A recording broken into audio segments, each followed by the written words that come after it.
things maybe about Will Howard that we don't see that stands out about him? Maybe some things behind the scenes that really impress you?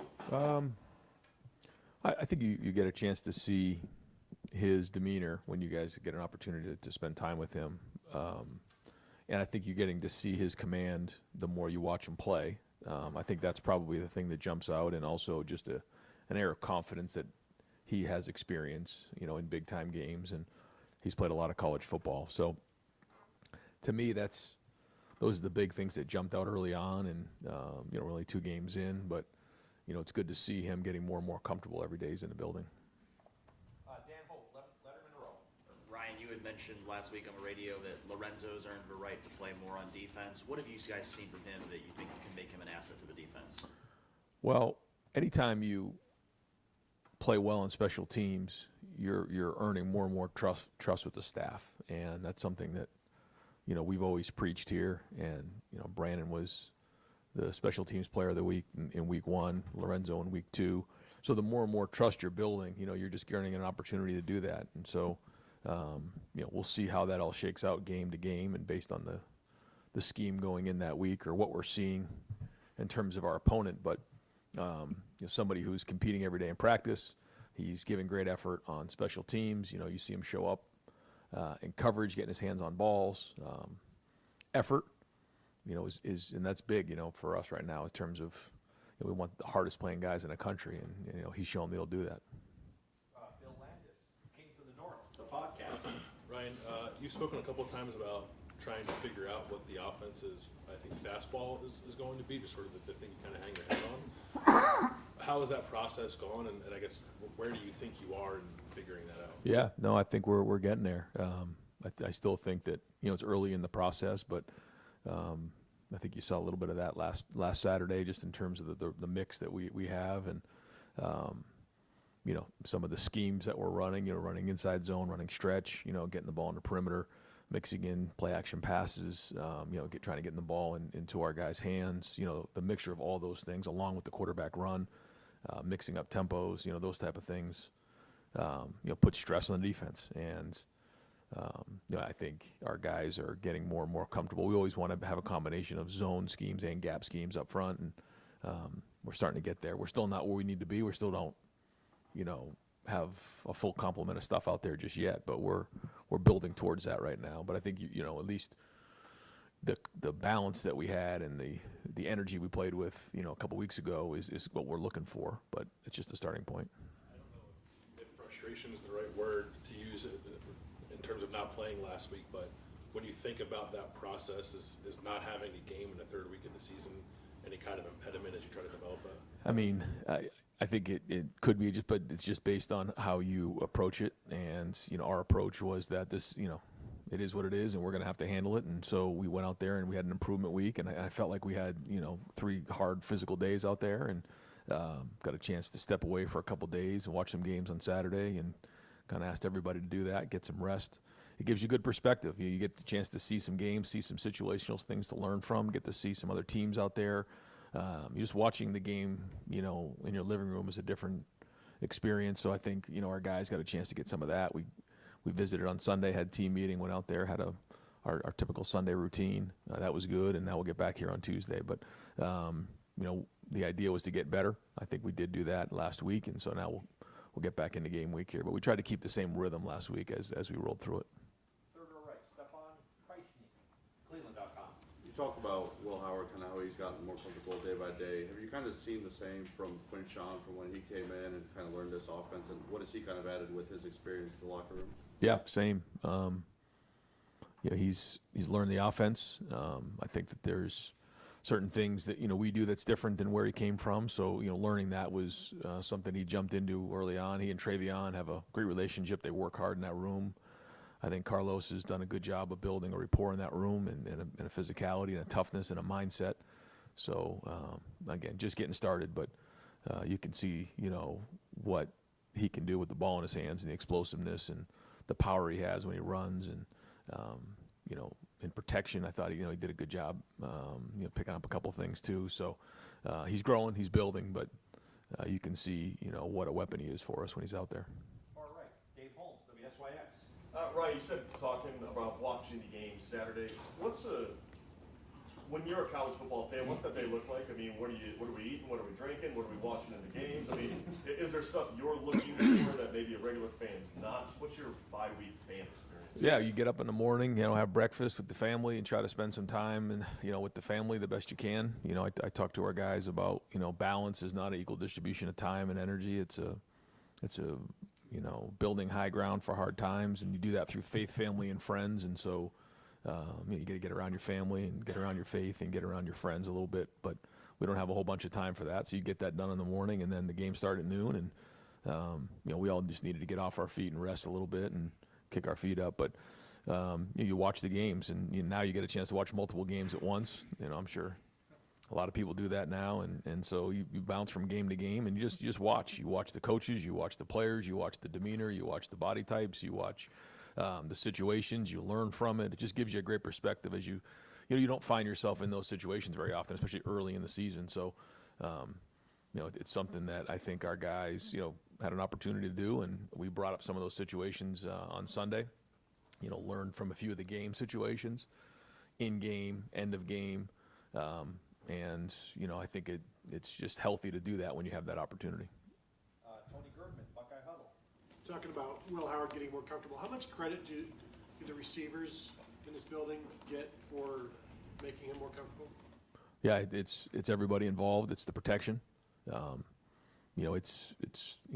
that involves the tight ends, the running backs, but obviously the offensive line. That's a big part of it. But the receivers, have a strong hand in creating a comfort level of, if you are man-to-man and you throw it anywhere, kind of this area, I'm going to go make a play, so let me go do that. And then that's really their job is in man-to-man is to get open and catch the ball. And it's Will's job to give him a chance to catch it. And then when you get zone, you have to space out the routes. And then now it's the quarterback's job to work the underneath defenders. Again, the protection's a big part of it, but for a wide out to win versus man-to-man and space it out versus zone, I mean, that's their job, and being strong with the ball in their hands and then also ball security. So all those things play into it. And, these guys have worked hard in the offseason. They worked hard during the preseason, and they continue to work hard to build that chemistry and rapport and timing, and all those things are important. So, it all goes hand in hand. He said that you guys told him if they're pressed one-on-one, they're open, throw it, that sort of thing. Did you have to repeat those things, or were these just one time you tell him and he's good to go? I mean, there's a lot of things that are said multiple times over and over again, and that's what you do as a coach. But all of our quarterbacks, pick things up quickly, and that's important. But those are things that you're continually talking about. And the good thing is when you're about to say it, when it happens on a play, and you're about to say it, and they finish the sentence for you, that's when you know you're on the same page. And we're starting to see some of that. Dylan Davis, Culver Gazette. You talked in the preseason about the idea of Caleb Downs potentially playing some offense. Is that still something you're interested in or pursuing, or is that just kind of a break glass in case of emergency kind of thing? And I guess how much did James Peoples' emergence and feeling confident in him change maybe your perspective on that? Both. I think right now, we're focused on Caleb being the best safety in America and, doing his job there. He's still working as a punt returner. I don't think we're quite there where we need to, get involved with him in the run game just yet. Not that we won't as the season goes on. But no, and I think, it's been great to see James and good to see Sam get some carries in the game. So, our depth at all positions is going to be, tried this year. So, he'll be an option if need be, but right now we're going to just focus on safety. Jeff Gilbert, Press Bros, third row left. Coach, in terms of special teams, you're more involvement this year with it. You haven't had a close game yet where a special teams play could have hurt you. That's coming. Those games are coming. How much more confident are you in that? Thinking most specifically about punt either way. Yeah, I think every day, meeting on it, talking through it, I feel much more involved with it. I feel like I'm much more in control of it than I was probably in the past, and making sure you have the right guys in the right spots.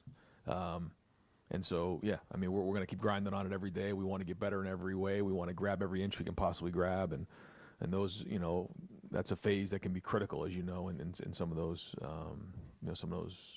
situations. So we'll keep grinding on it. I do feel like, our staff is fully engaged in it. I feel like our team is. I think they see it, they feel it. All coaches are involved, including myself. So, we're not where we need to be, but, we are seeing good effort there, and that's a great starting point. Far left, Joe Nugent, WCMH. With Donovan Jackson moving in a good direction the last few weeks, do you know if he'll play Saturday? Yeah, he's ready to roll. As long as we have a good week of practice, he'll be ready to go for Saturday. And Austin Cerebell, what type of value could those last two games provide for him going forward? Yeah, he's going to still play, and we'll figure out how that looks. But he's done a nice job in the first couple games, and for stepping in that spot, I think that's provided us some depth that we didn't know we had going into the preseason. Fifth row right, Cameron T. Robinson, The Athletic. Brian, I think maybe from the outside in the offseason, you lose guys like Tommy and Steele, maybe the depth of linebacker or the uncertainty of just kind of experience with the question. Through 2 games, you've seen that depth grow, that rotation grow. What have you liked about really all 4 of those guys that have really kind of fit, or that whole room that's really fit well together? Again, it's just a start, so I don't really like to summarize where guys are at right now. We got a lot of football to go, but you see what you see in the first couple games. You see a lot of great effort. You see guys running to the ball. You see guys making plays, and that's exciting. And the challenges are going to keep getting more and more difficult as time goes on. So we're gonna have to play with three linebackers in the game if they're in bigger personnel groupings. So that's at the very least you got to play with 3. But you lose a couple guys, you're playing with 4 and 5. So just like every position, we got to do that. But good to see even in the first game not having Cody, seeing guys step up, and it's important. I mean, that's a position where you got to do a lot of prep work. You got to know how to fit the runs, and you got to be involved with the coverages. You got to make the checks. Cody and if Cody's not in there, the Mike linebacker's got the green dot, so he's making all the communication from Jim. So it's a lot of work, and but we're seeing some good play there. We're seeing some good effort. So again, good starting point, but a long way to go. Fifth row left, Noah Weisskopf, The Lantern. Ryan, what have you seen on the Marshall from watching them so far? What do you think? Did they do exceptionally well? Yeah, they have a very good staff. Coach Huff is very well respected, and does a great job in recruiting. Does a good job with his team. Has been a very good coach in college football for a long time, and he's hired a very good staff, a mix of youth and experience, and he gets his guys to play hard. They're athletic. They got a big front, on the defensive side, and they have an identity on offense. They want to spread you out and throw it around a little bit, and mix some runs in. I think he does a very, very good job, and they're going to come in here, and they're going to play open and free, and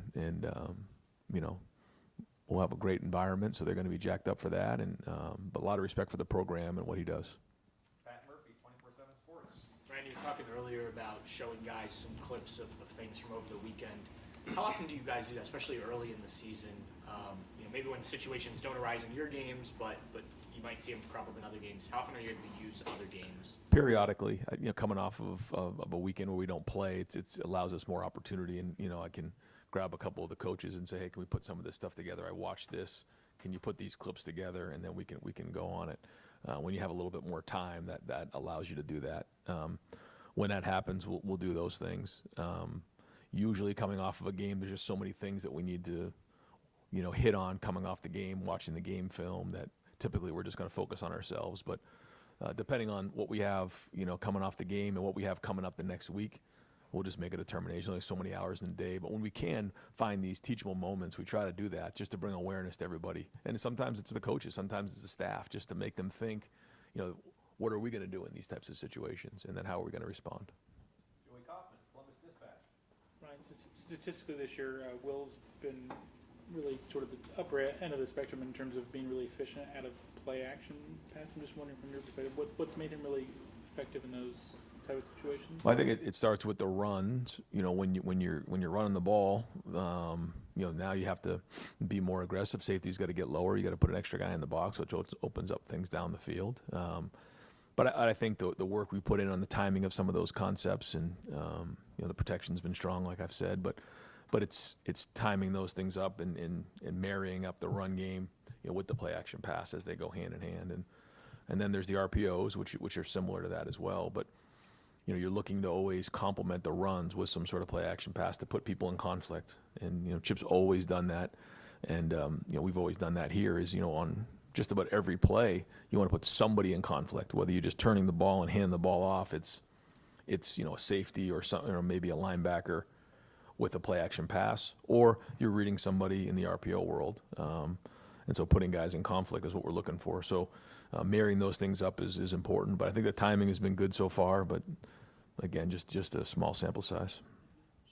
Is Chip part of Chip's thing because he's done it in the past stop? Does Will have the skill set for it as well? Yeah, I think all the above. I think everything is a big part of it. We got a lot of great minds in that room, and I think Will can see it well from his size. He can stand in that pocket and see over the line. I think that does have something to do with it. But it's everybody. It's the design, it's the protection, it's the routes, it's all the above. But ultimately, he has to deliver the ball. Stephen Means, Cleveland.com. You spent a lot of time in fall camp, just kind of in the nicest way, just calling out Galani Thurman and needing to see more from him. And it feels like with G, Will, and him, you guys have just kind of rotated those guys, which has probably been a benefit than just playing Kate Stover as much as you did the last couple of years. What have you seen from him specifically over the first 2 games that let you know that he's headed in the right direction? I think it's his ability to be coached. We're coaching him really, really hard, and he just keeps playing the next play. He doesn't let the last play affect the next, whether it's a good play or a bad play, and just playing through that. And the more reps he's getting in the stadium, the better it is for him. So we want to continue to play through that. I think his attention to detail has been better. It's improved. I think his focus in meetings has improved. And so every day he puts, stacks these days, the better he's going to be.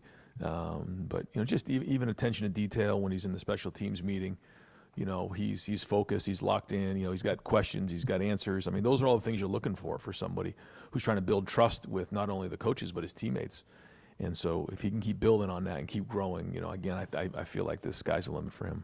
Could Austin, if you needed it, play that Bison role that you've used over the last couple of years here? Is that, as a tight end depth, maybe not allowed you to not have to use that as a Well, we do have more depth at tight end, but now with getting Donnie back, you would have that as an option if need be. So we'll, it hasn't really come up a bunch, but if we need that type of situation, now you have somebody that you trust that has earned the trust from guys around him by the way he's played in those first couple games. Deep left, Tim Hall, 97.1 defender. Ryan, did you see C.J. Stroud's sideline pass when he was getting ripped down this weekend, and what did you say to yourself when you saw that? No, I actually didn't see it. I did watch a few of the plays, and somebody had said to me, he just made a sick throw, but I never caught it with my eyes. But I did text him after the game, and just proud of the way he's handled himself, the way he's endeared himself into that organization, the way he's built hope into that organization, and the way guys are rallying around him, the way he's playing. Just couldn't be prouder of the way he's going about his business on a day-to-day basis, and he's got a lot of people here pulling for him. Austin Ward, podcast. Right. I don't know if Donovan's situation is comparable at all to what Jackson went through 2 years ago. Maybe it's not, but either way, did that process that JSN went through change anything with the way you want to manage injuries when they're close, like Donovan maybe was a week and a half ago? Length of the season maybe playing into that as well. Like, do you think there's anything that's changed about managing the health of those situations when they're close right now?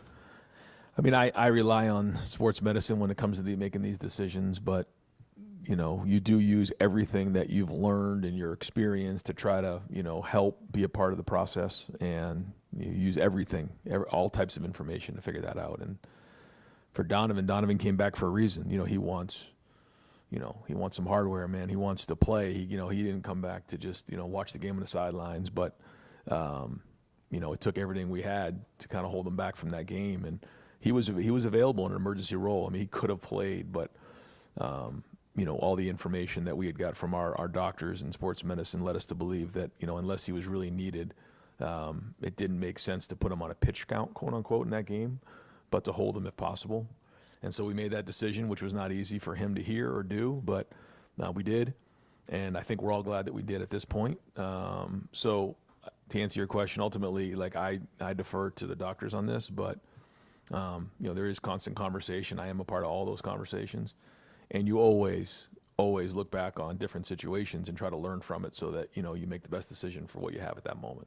I know it's 5 days away, so certainly the situation could change, but when you're reintegrating Donovan on Saturday with the preference be to ease it back in because he's missed 2 weeks of game reps, take as many as possible because you're going into a Big Ten game? Like, what's the decision-making process there? Yeah, we felt like if he had a full week going into or on the improvement week, you had like a full Tuesday, Wednesday, Thursday, and have a full week of practice this week, that he's full go and he's ready to go. Andy Backstrom, Letterman Row. Yeah, Ryan, the tight ends talked a lot about in the offseason being the toughest unit on the team. Was any part of that knowing that you guys would want to deploy those 13, 14 personnel looks this season? I think everybody is competing against each other, but there's also that competition sometimes between personnel groupings. You want to get on the field, and whether it's 10 or 11 or 13 or even 14, I mean, guys are fighting for opportunities to get in the game and play. Whether it's two backs in the game, I mean, there's pride in each unit to be able to do that. So, yeah, I think that, and it's a lot easier to do when you have more guys in a room, so that if you take an injury, you still can be in that grouping, where it's a little bit harder when you put a lot of work in, you invest in a grouping, and then one injury or something can happen, and then you're completely out of that grouping. And now you've spent a lot of time during the week on that, and that's a bad investment. So I think the depth of that room has allowed us to put a little more effort and emphasis in that group. Andy Anders, Lebanon Warriors. Yeah, I just kind of wanted, on the defensive tackle rotation, it seems pretty clear that Caden McDonald has emerged as that next nose guard. Who's kind of in the mix there at 3 tech? And some guys have kind of split some snaps there. It just hasn't been a clear number 2 that's equal. Yeah, I would say, like you said, inside, Hero's right there. K-Mac is right there as well. And then, we're really looking for the next couple guys to step up into that role. And I think Larry would tell you the same thing. There's a bunch of, candidates, but, that's something that I think that whole room is really pushing towards, and getting those guys to step up. You got Will, you got Taiwan, you got Jason Moore. I mean, there's some names in there of guys that we believe can do it, and so that's a challenge. We got to continue. This is all positions, but we're looking for guys to step up in that room. Spencer Holbrook, Letterman Row. It's probably a good thing that you haven't had to deal with a lot of different defensive situations yet, because you guys have shut down the first 2 opponents you played. How important was it this first idle week to get some of those different situations for your defense? I know you guys haven't faced a red zone rep yet. Yeah, we work hard at red zone. Almost every day we're working in the red area. It's important. It's a different game down there. We also mixed in 2-minute. We had some 7-on-7 2-minute. We had some team 2-minute, because all those things are coming. And then at the end of the game 2-minute, and then second half or first half 2-minute. We haven't hit on that yet. We want to do a better job on that on offense, but also on defense. And then coming up and watching some of these games, even like the game that happened last night, there was a 2-minute there at the end, and just even the conversation that we had about, if we're in that situation, what do you do? And constantly talking about those types of things, and then trying to design them in practice so that we're ready when they happen, because as we all know, they're coming. Jeremy Birmingham, the podcast. Ryan, last few years, no matter how hard you guys have tried, it seems like the quarterback recruiting has shifted towards the end of the cycle for a number of reasons. 25 maybe feels different, but how has the last 5-6 years of quarterback recruiting shifted your philosophy moving forward? And how much does the NIL conversation, especially the quarterback, almost require you to wait a little bit further in the process? Yeah, I think that, I can't mention anybody right now. So, yeah, I mean, I think that when you know, but we've also been in a situation where recruiting's taken a twist or a turn, and when that does, and you've been invested in somebody, and then it, for whatever reason, it goes another way, you can find yourself in a different spot. So, we feel like, we really want to make sure that we evaluate, as much as we possibly can. When you think about like how late it was in CJ Stroud's, like, we felt great about taking CJ because we saw him play. We felt strong about, Lincoln and Devin. Those guys played late in their season, or, into the recruiting process. So, we, feel good about, the guys that we have committed. We feel good about the room that we have, but we always want to make sure that it's the right fit. And what we can't do is be unsure, because it's such a huge decision. So sometimes there's more boxes that need to be checked, and we always want to be thorough in that spot. going back to Saturday night, when you're watching other games, and do you see coaching decisions that make you scratch your head and say, man, if I get in that situation, we can't handle things that way? I'm thinking of one specific game. I'm not going to call out a coach who decided to punt when the game was on the line against the number one team in the country. But if I was going to do that, I would ask, like, do you have to put yourself in their shoes and say, what would you do? Yeah, 1,000%. Yeah. Every time it's the end of the half, every time it's a decision you made, every time it's the end of the game, you're putting yourself in that situation. And I'm actually saying it out loud sometimes. You know, my RJ and my wife, you know, they'll be like, you know, kind of talking to me about it because, you know, I just constantly say it, you know, and I'm just talking, okay, if this thing goes down to this, down in distance, you know, would we go for it right here? Or, you know, is this a timeout situation? What exactly is going on here? You get the 2-minute warning situation this year, which is very different. So you try to take as many lessons as you can and try to use it as an opportunity to play that in your head because, you know, when you're watching a game live, you know, there's different variables that come into play. You know, we have, you know, hired a consultant as an analytics group to give us information. And so they'll, you know, give us some of the situations on a week-to-week basis on what happened the week before and then give us feedback on the decisions that we made. So that's been helpful. But yeah, you know, really, when you have an opportunity to watch a game, you're looking at it from that point of view. Sixth row left, Jayla Van Horn, the Lantern. Coach, a big day for Marvin Harrison Jr. What did you like from him? And obviously, the first game he kind of struggled, but he came back and obviously played really good against the Rams. So what did you like from him? Yeah, Marvin Harrison is a wonderful player, and he's going to have a great career in the NFL. So, you know, after a week or if it was 2 weeks or 3 weeks, you know, you know Marv's going to be a great player in the NFL. He's just such a pro. He's going to translate very well in that league. So I mean, this is just the beginning, what he's able to do. You know, and look to me like some of those were like broken plays. I thought the first one was a really great throw and a great catch in the back of the end zone. I don't know how he hung on to that one, but a really nice throw. And then a couple of them look a little bit, you know, ad-libbed, but he's a great route runner. So, you know, he's going to have these type of days, and you know, we're proud of what he's doing, and also, you know, Paris being there as well. You know, those two guys, you know, really, I know are going to have a strong impact on that organization. We are at the 2-minute warning here. Tom Orr, Buckeye Huddle. Matt Rule said yesterday that there's a Big Ten coaches group text or group chat. What do you guys talk about in there? And who is the funniest coach in the Big Ten? Oh, geez, yeah, I don't know. There's a lot of us now. It's a crowded room, but it's just things that come up that everyone needs to get on the same page on. You know, it's usually in the off season where there's some sort of legislation coming through or something that we need, you know, consensus on to support, to move forward, to get to our ADs, or sometimes it's information. Hey, you know, you may want to give your AD, you know, a heads up on something like this, and so that we just get alignment across the board. So typically that group text just allows everybody to be on the same page. Bill Rabinowitz, Columbus Dispatch. Yeah, well, at right guard, I don't know that anything's officially been announced, but Tegra's obviously been the starter. Is he the starter, and what have you seen from him so far? Yeah, he is the starter, and he's played good football. And we'll kind of see how the week plays out, and you know, we're going to try to find ways to get Austin in the game because we feel like he's earned that opportunity. How it shakes out this week, we'll see. But right now, Tegra's the starting right guard. What will it add to have Donovan back? We obviously know he's a good player, but what does it give you both tangibly and intangibly?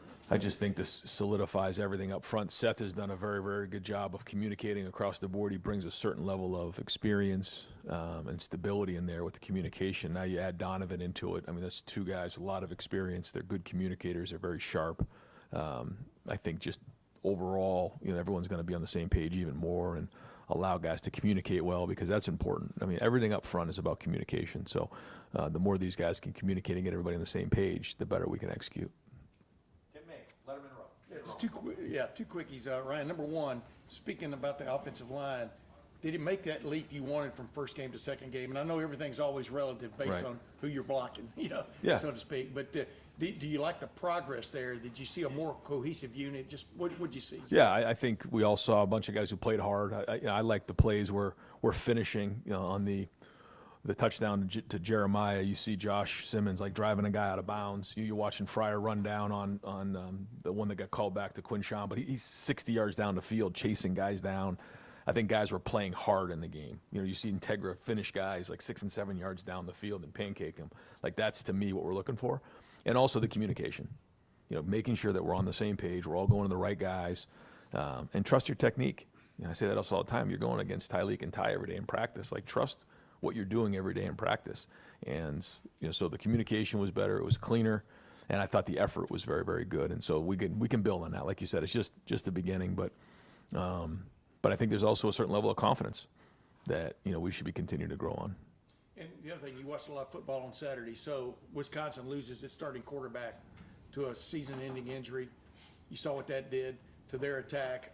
Texas loses Quinn Ewers to an abdominal strain or whatever it was. He looks like he's going to be. But the point is, do alarm bells go off in your head when you're watching that? Or do you go to Chip and go, we got to get these other guys more time, more quality time, because that could happen any moment. I mean, just what's your thinking in that regard? It's the same thing as it was before watching that on TV. It's we've got to build depth at every position, and obviously that's one. We got 4 guys in the game last Saturday. That was good.